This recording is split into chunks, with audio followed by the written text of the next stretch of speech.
Welcome, everybody, to the latest episode of the One of One Cards Show. My name is Luke, and I am your host. In this week's episode, what we're going to be taking a look at is the cards of the Rock and how they are rolling and cooking.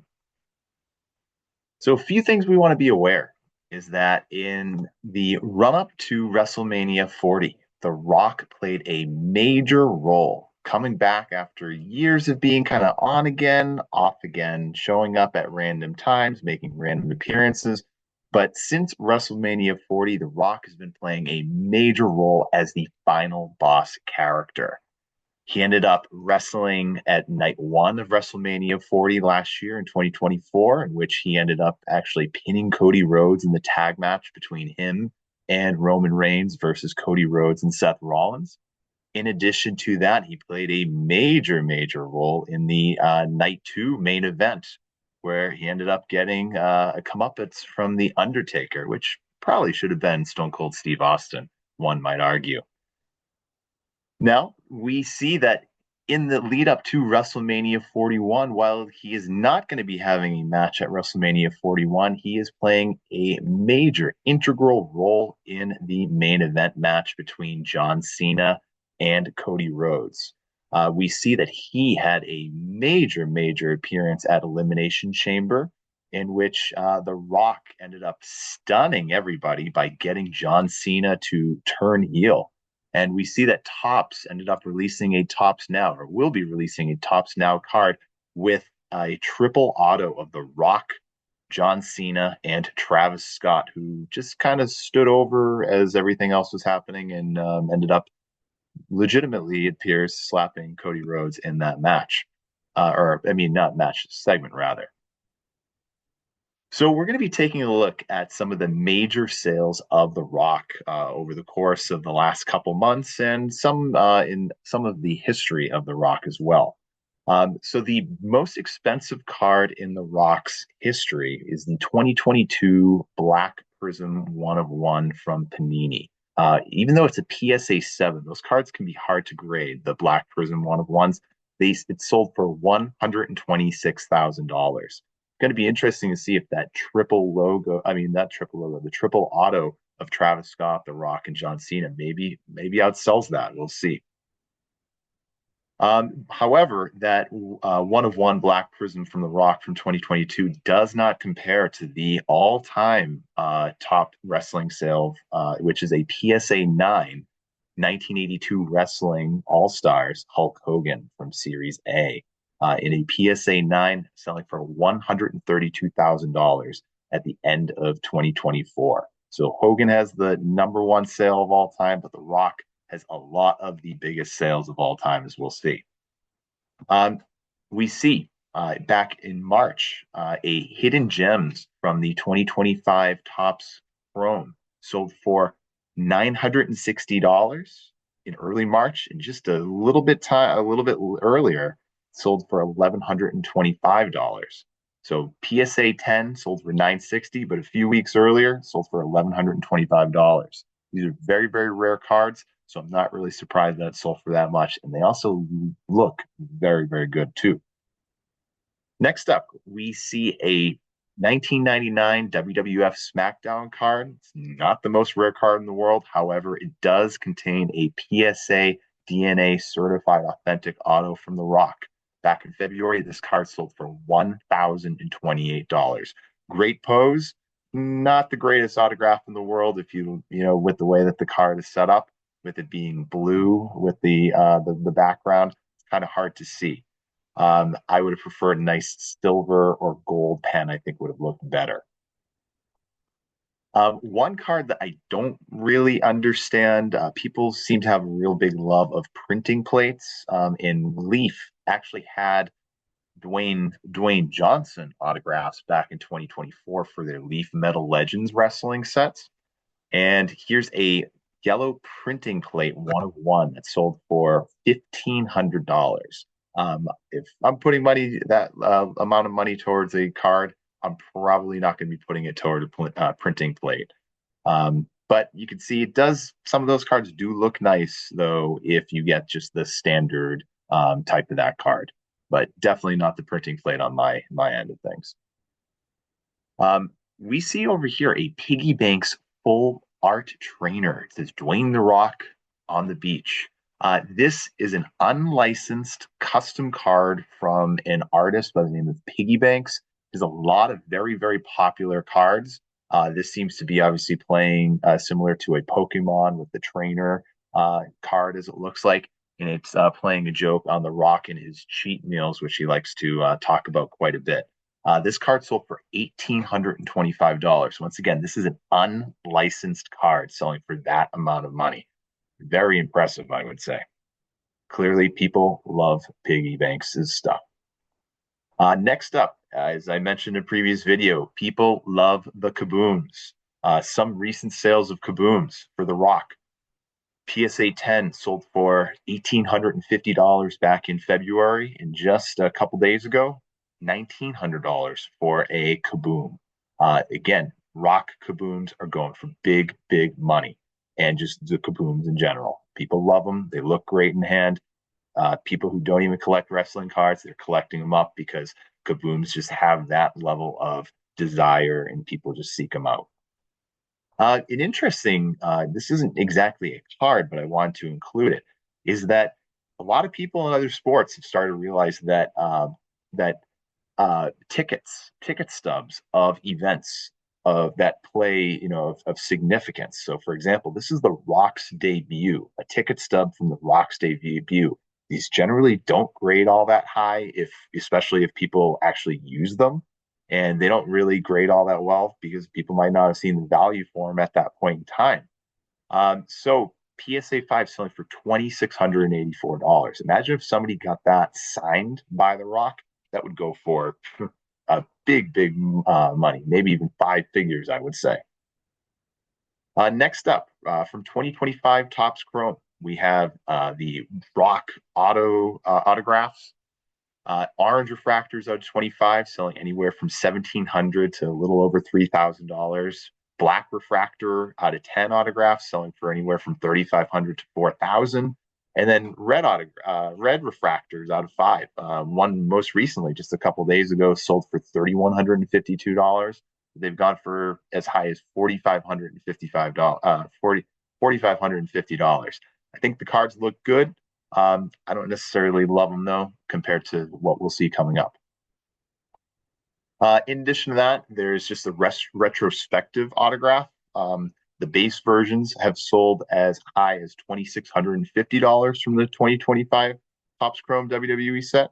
In the red out of five version, one of them sold for as high as $4,750. So it looks like he's about to deliver the people's elbow to somebody in just a few moments. Was it Steve Austin? I don't know. A big sale, which maybe sold. It popped up on eBay. It sold. I tried to look at the listing again, and it just wasn't available. So who knows if it actually sold? This card came out of China.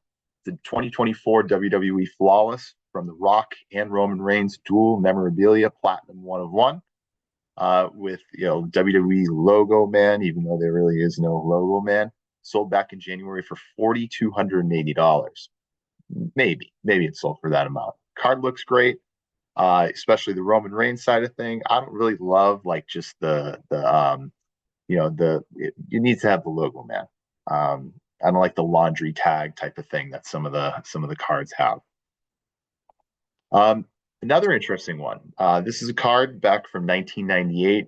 It's a WWF Wrestling Superstars autographs. It's a very early card that features a wrestler's autograph. There's also some other cards as well from the 90s that have them as well. But PSA 9 of this sold for $5,000. That is a great looking card right there with the Raw is War the sign in the background hanging up on the rafters with the Rock ready to deliver a move right there. Nice silver autograph. That stands out. I think that looks pretty strong to me. I'd rather have that than some of the more recent WWE Chrome cards. Now, this is an interesting one. I guess if you're very into The Rock's movie career, especially his time being in The Scorpion King, from the Mummy Returns of 2001 Inkworks. I don't think the card looks all that good, and the autograph does not look all that great either, and need to use a better marker than that. But it's still from 2001. This autograph sold for $5,530 back in February of 2025. Again, rock cards going for big, big money. Next up, we see a lot of image variation superfractors from the 2025 Chrome set. We see a Team Bring It Rock going for $5,956 and a rock from a couple years earlier going for $6,782. So again, rock superfractor one of ones from the 2025 Chrome set. While I don't necessarily love the design, I mean, any superfractor is generally going to look better than just the base set on that. And we see the one of ones from the rock going for big money once again. Next up, one of the standout, if not the standout card from the 2025 Chrome set is the Rock Final Boss card autograph. Look at that. That just shows who the Rock is at this moment in time as the corporate executive heel with his final boss, People's Champ belt. This is an out of 10 version of that card, which sold for $6,250. And I find it to be very fascinating. I find it to be pretty awesome that when they had Topps Rip Days, The Miz actually pulled one of those out of 10 cards at one of the events. That's impressive. That's pretty awesome. The Miz. Awesome. Another card, standout card from the Flawless set from 2024, the one of one Legends Diamond Platinum encased card with The Rock back in mid-February, going for $7,109. Again, while that diamond might not be going for a lot of money, a one of one card with The Rock in it is absolutely going to go for that amount. Now, this is a card that I understand why people would enjoy it. I understand why people would want a card like this. It's obviously the Rock's first card when he was a member of the Miami Hurricanes football team. This is the Miami Bumblebee Dwayne The Rock Johnson card. It's perforated. It's not the most appealing card in the world, but I understand that it is his like rookie card. As with an autograph, which there's probably not a lot of those out there. It sold back in February for $9,100. So again, people are seeing great value in The Rock's rookie card, even though it's not necessarily his rookie card in wrestling. Then another Chrome variation, image variation superfractor of The Rock going for $9,500 back just a couple weeks ago in early March. And then we have what is the third highest sale all time for professional wrestling cards, in which the estimated value would probably be about $75,000 to $100,000. It's The Rock's 2025 Chrome WWE Final Boss Autograph one of one superfractor. That is the card, in my opinion, that you would want if you are a fan of The Rock. That is an unbelievable pose. That is with the superfractor gold vinyl in the background, with the lightning bolts, the final boss Brahma bull, him standing there with the belt up high. You want that card. That would be the pull of a lifetime for just about any wrestling fan. Now, obviously, I don't have that, but we see that this was a deal that was made with the Card Foundation podcast and Rye Dollar Rips. They ended up making that deal. And it looks like they just exchanged it in the middle of a parking lot in a snowy day back in February. Nice, maybe $75,000 to $100,000 roughly transaction going on there in the middle of a parking lot. I think that's quite impressive, if you ask me. Now, one other big Rock card that's on sale right now is on Golden Auctions, and that is the Rock Retro Spective card, but the Superfractor one of one version of it.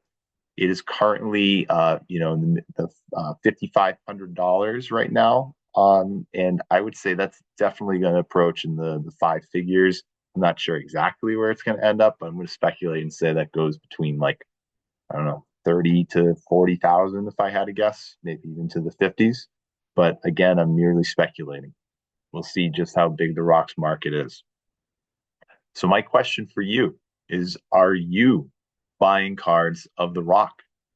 Will they continue to be the high sellers, big sellers, the cards that everybody's going to be chasing after?